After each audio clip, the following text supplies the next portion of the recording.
नमस्कार बालमित्रांनो, मी आज तुम्हाला सावित्रीबाई फुले जयंती याविषयी 2 शब्द सांगणार आहे. ते तुम्ही शांतपणे ऐकून घ्यावी ही माझी नम्र विनंती. जिच्यामुळे शिकली दिनदुबळांची मुले, तीच ना अन्नदाती क्रांती ज्योती सावित्रीबाई फुले, तीच ना अन्नदाती क्रांती ज्योती सावित्रीबाई फुले. होय, मी सावित्री ज्योतिबा फुले बोलते.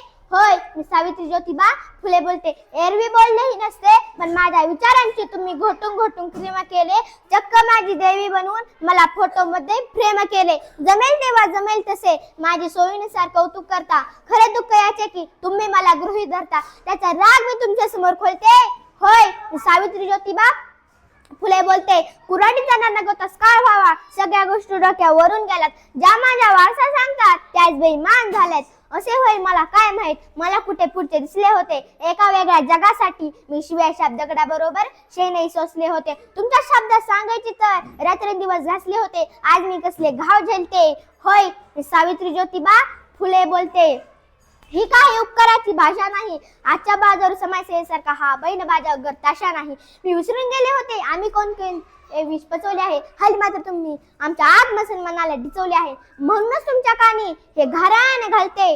होय, मी सावित्री ज्योतिबा फुले बोलते. माय माळनो लेकीबाईनो, तुम्ही शिकलात सवरलात, पण नको तेवढ्या शहाण्या झालात. माझा वारसा सांगून स्वार्थासाठी राबत आहात. या सगळ्या संतापापुढे आज मी भीडभाड भुलते.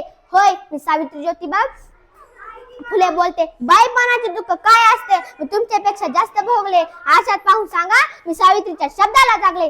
तकलादू आणि भंबक त्रिमुक्तेची नशा तुम्हाला चढली आहे. कपडे बदलले की पुरोमागे घेता येते, ही फॅशन तुम्ही पाडली आहे. शिकली सवरलेली माझी लेक संस्कृतीच्या नावाखाली नाकाने कांदे सोलते. होय, मी सावित्री ज्योतिबा फुले बोलते. मान नको, पान नको, आमचे उपकारही फेडू नका. कीर्तन काही नको, जोडायची म्हणून भाषणही जोडू नका. वाघिणीचे दूध पिऊन कुत्र्यांसारखा गोंडा घोळीत आहात. धर्मसंस्काराच्या नावाखाली टाकाऊ परंपरा पाळीत आहात. तुमच्या या चिपाडलेल्या डोळ्यात म्हणून हे अंजन घालते. होय, मी सावित्री ज्योतिबा फुले बोलते. तुम्हाला आज काही सुद्धा सोसायचे नाही. काढणारे काढीत आहेत, तुम्हाला शाळा काढीत बसायची नाही. तुम्ही फक्त पुरोगामित्वाचा खरा वासा घ्यायला पाहिजे. एखादा त्याला आधार द्यायला पाहिजे. शाळा कॉलेजचे पीक तर हायब्रिड सारखे डोलते. होय, मी सावित्री ज्योतिबा फुले बोलते. मनमानी आणि स्वैचाराला पुरोगामित्वाचे लेबल लावणे यासारखी दुसरी सोपी युक्ती नाही. फक्त नवरे बदलणे, घटस्फोट घेणे ही काही स्त्रीमुक्ती नाही. माझी खरी लेख तीच जी सत्यापुढे झुकत नाही. सावित्री आणि ज्योतिबांपुढे आंधळीपणाने माथा टेकत नाही. माझी खरी लेख ती आम्हाला नव्याने तपासून स्वतःची भाषा बोलते.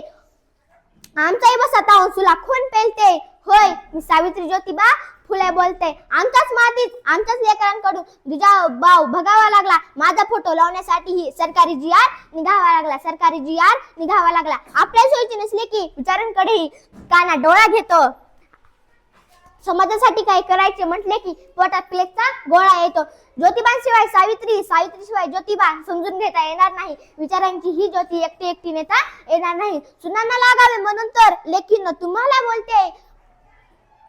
होय, मी सावित्री ज्योतिबा फुले बोलते. जाता एवढे सांगते की शिक्षणाच्या स्वर्गाचे जिने उघडले